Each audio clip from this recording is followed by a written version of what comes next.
Table of history में आपका स्वागत है। और हमारे पास एक सवाल आया था कि गणतंत्र दिवस 26 जनवरी को ही क्यों मनाते हैं, जिसका सामान्य जवाब तो ये होता है कि 26 जनवरी 1950 को हमारा गणतंत्र जो है वो लागू हुआ था। लेकिन जिनका पूछना था उनका ये कहना था कि 26 जनवरी 1950 को ही क्यों लागू किया गया, 1 जनवरी को क्यों नहीं किया गया, या जिस दिन संविधान कंप्लीट हो गया था, पूरा हो गया था, उस दिन लागू क्यों नहीं किया गया। तो आज हम इस बात पर चर्चा करेंगे कि भारत का संविधान 26 जनवरी की ही तिथि को क्यों जो है भारत में लागू किया गया था। लेकिन उससे पहले 2 मिनट हम अपने गणतंत्र दिवस के बारे में चर्चा करते हैं। जैसा कि आप जानते हैं, हर भारतवासी प्रत्येक 26 जनवरी को पूरे जोश के साथ गणतंत्र दिवस मनाता है। इस वर्ष हम अपने देश का 74वां गणतंत्र दिवस मना रहे हैं। गणतंत्र दिवस के मौके पर हर साल इंडिया गेट से लेकर राष्ट्रपति भवन तक राजपथ पर भव्य परेड निकाली जाती है। इस परेड में भारतीय सेना, वायुसेना, नौसेना आदि के विभिन्न रेजिमेंट और कई प्रदेशों की झांकियां भाग लेती हैं। अब हम लोगों के जो मन में ये सवाल आता है कि गणतंत्र दिवस 26 जनवरी को ही क्यों मनाते हैं, तो इसके पीछे का जो इतिहास है वो बहुत ही रोचक है। हम आपको ये बताना चाहते हैं कि भारत के 15 अगस्त 1947 को स्वतंत्र होने के पूर्व भारत में स्वतंत्रता दिवस 26 जनवरी को मनाया जाता था। भारत में जब अंग्रेजों का शासन था, उस समय द्वितीय विश्व युद्ध की समाप्ति के बाद जुलाई 1945 में ब्रिटेन में एक नई सरकार का गठन होता है। इस नई सरकार ने उस समय भारत संबंधी अपनी नई नीति की घोषणा किया और संविधान निर्माण करने वाली एक समिति को बनाने का निर्णय किया। भारत की स्वतंत्रता के प्रश्न का हल करने वाली इस समिति में उस समय ब्रिटिश प्रधानमंत्री एटली ने कैबिनेट के 3 मंत्री लॉरेंस, क्रिप्स और एलेक्जेंडर को भारत भेजा था। मंत्रियों के इस दल को उस समय कैबिनेट मिशन का नाम दिया जाता है। 15 अगस्त 1947 को भारत के आजाद होने के बाद हमारी जो संविधान सभा बनी थी वो पूर्णतया प्रभुता संपन्न हो जाती है और इस सभा ने अपना कार्य 1 दिसंबर 1946 से आरंभ किया। संविधान सभा के सदस्य भारत के राज्यों की सभाओं के निर्वाचित सदस्यों के द्वारा चुने गए थे। डॉक्टर राजेंद्र प्रसाद, डॉक्टर भीमराव अंबेडकर, सरदार वल्लभ भाई पटेल, श्यामा प्रसाद मुखर्जी, पंडित जवाहरलाल नेहरू, मौलाना अबुल कलाम आजाद इस सभा के उस समय के प्रमुख सदस्य रहे हैं। इस सभा में उस समय अनुसूचित जाति के 30 से अधिक सदस्य शामिल थे। सच्चिदानंद सिन्हा इस सभा के प्रथम सभापति रहे हैं, लेकिन बाद में डॉक्टर राजेंद्र प्रसाद इस सभा के सदस्य बनते हैं, मुख्य सभापति बनते हैं और डॉक्टर भीमराव अंबेडकर बाबा साहेब को निर्मात्री समिति का अध्यक्ष चुना जाता है। आज देश में जिस संविधान के अनुसार कार्य हो रहा है उसका मसौदा भारत रत्न डॉक्टर भीमराव अंबेडकर जी ने तैयार किया था, जिन्हें कि भारतीय संविधान के वास्तुकार के रूप में जाना जाता है। संविधान सभा ने 2 वर्ष 11 माह और 18 दिन में कुल 165 बैठक किया था। इस बैठक में उस समय प्रेस को और जनता को भाग लेने की पूर्ण स्वतंत्रता प्राप्त थी। कई सुधारों और बदलावों के बाद कमेटी के सदस्यों ने 24 जनवरी 1950 में हाथ से लिखे कानून की 2 कॉपियों पर हस्ताक्षर किया था और इसके 2 दिन बाद 26 जनवरी 1950 को भारत का संविधान लागू होता है। 26 जनवरी के महत्व को बनाए रखने के लिए उसी दिन भारत को एक लोकतांत्रिक पहचान दी जाती है। संविधान लागू होने के पहले देश में अंग्रेजों के कानून को भारतीय संविधान के द्वारा भारतीय शासन दस्तावेज के रूप में बदल दिया जाता है। इसलिए हम सभी भारतवासी 26 जनवरी को गणतंत्र दिवस मनाते हैं। इसके और भी कई कारण हैं।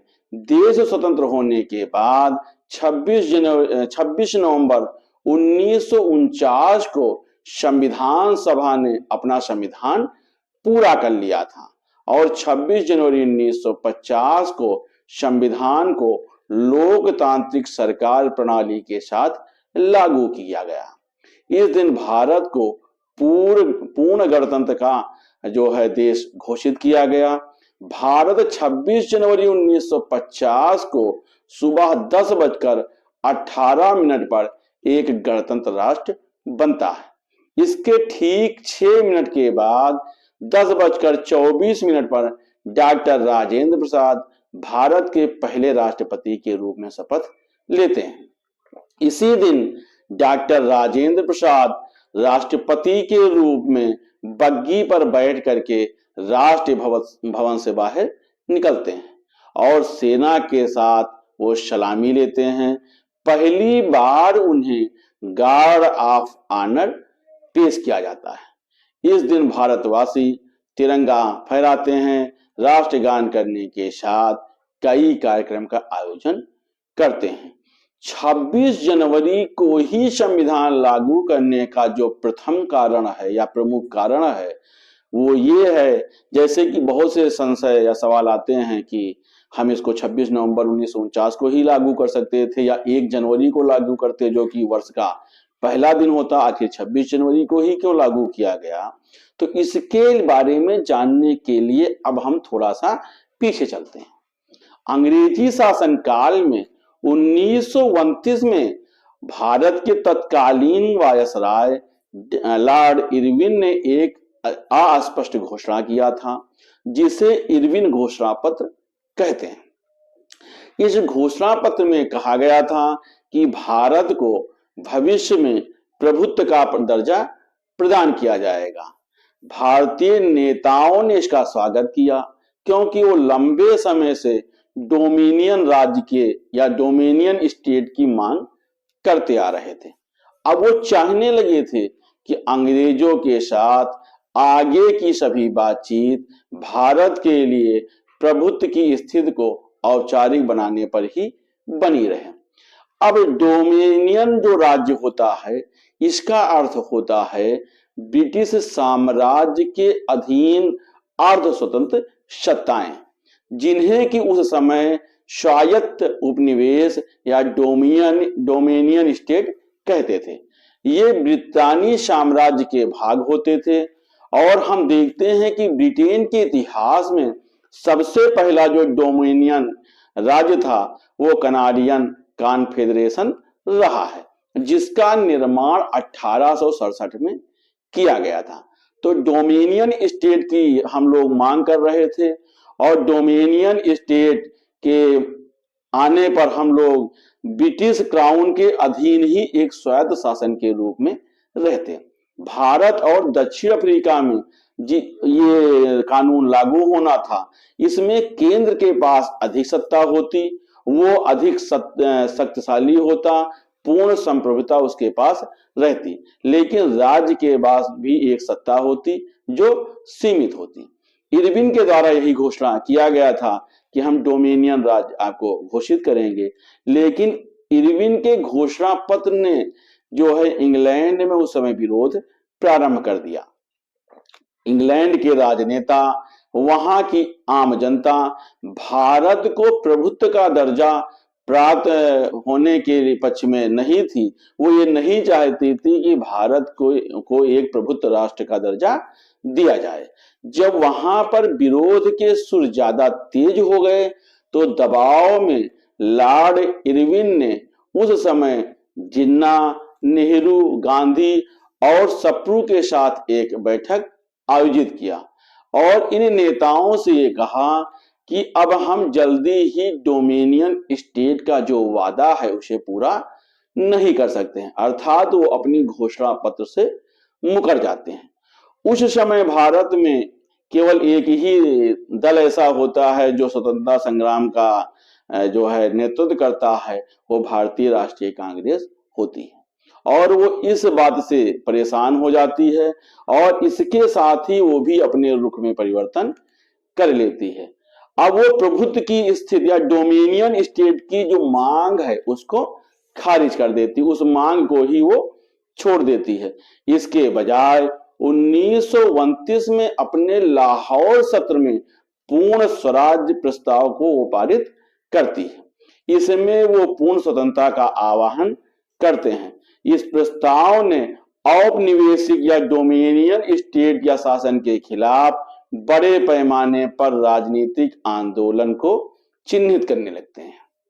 पूर्ण स्वराज की घोषणा एक प्रस्ताव होता है जिसे 1930 में ब्रिटिशों द्वारा भारत को डोमिनियन दर्जा प्रदान करने के पेशकश के संबंध में भारतीय जनता के असंतोष के कारण पारित किया जाता है।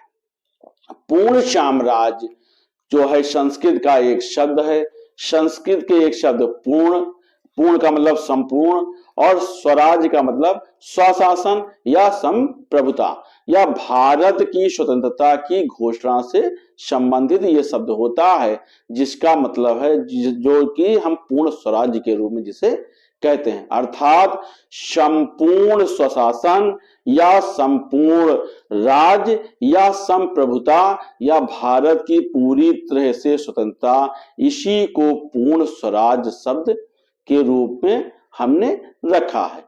इसे भारतीय राष्ट्रीय कांग्रेस द्वारा उस समय स्थापित किया जाता है। कांग्रेस और भारतीय राष्ट्रवादी पूर्ण स्वराज या ब्रिटिश शासन से पूर्ण स्वशासन या पूर्ण स्वतंत्रता के लिए लड़ने के लिए अब तैयार होते हैं। उस समय के कांग्रेस भारतीय राष्ट्रीय कांग्रेस के नेता और प्रसिद्ध कवि हसरत मोहानी 1930 में अखिल भारतीय कांग्रेस के मंच से अंग्रेजों से पूर्ण स्वतंत्रता या पूर्ण स्वराज्य की मांग करने वाले पहले कार्यकर्ता होते हैं। मगफूर अहमद आजादी ने हसरत मोहानी द्वारा मांगे गए पूर्ण स्वराज्य के इस प्रस्ताव का समर्थन किया। बाल गंगाधर तिलक, श्री अरबिंदो एवं बिपिन चंद्र पाल जैसे दिग्गज नेताओं ने स्वराज्य से अस्पष्ट भारतीय स्वतंत्रता की वकालत करना प्रारंभ किया और कहा जाता है कि पहला स्वतंत्रता दिवस 1930 में ही मनाया जाता है। भारतीय राष्ट्रीय कांग्रेस लाहौर अधिवेशन में 26 जनवरी 1930 को पूर्ण स्वतंत्रता दिवस मनाने की घोषणा करती है और भारत का झंडा जवाहरलाल नेहरू द्वारा 31 दिसंबर 1929 को तत्कालीन पाकिस्तान, आज का पाकिस्तान और उस समय के भारत के लाहौर में रावी नदी के तट पर फहराया जाता है। कांग्रेस ने भारत के लोगों से 26 जनवरी को स्वतंत्रता दिवस के रूप में मनाने की घोषणा की और वो कहता है कि इस दिन हम लोग भारत की स्वतंत्रता दिवस मनाएंगे। भारत का झंडा उस समय के भारतीय राष्ट्रीय कांग्रेस के स्वयंसेवकों और आम जनता के द्वारा पूरे भारत में सार्वजनिक रूप से फहराया जाता है। जो लोग उस समय स्वशासन की आकांक्षा रखते हैं वो लोग इस स्वतंत्रता दिवस को पूरी तरह से मनाते हैं। लाहौर में जो प्रस्ताव पारित होता है वो संकल्प या प्रस्ताव 750 शब्दों का एक छोटा दस्तावेज होता है। इसकी कोई कानूनी या संवैधानिक संरचना नहीं होती है। ये केवल पूर्ण स्वराज और पूर्ण स्वतंत्रता का दावा करता है। इसने ब्रिटिशों के साथ संबंध तोड़ने का आह्वान किया और पूर्ण स्वतंत्रता की मांग रखी। इसने ब्रिटिश शासन को दोषी ठहराया।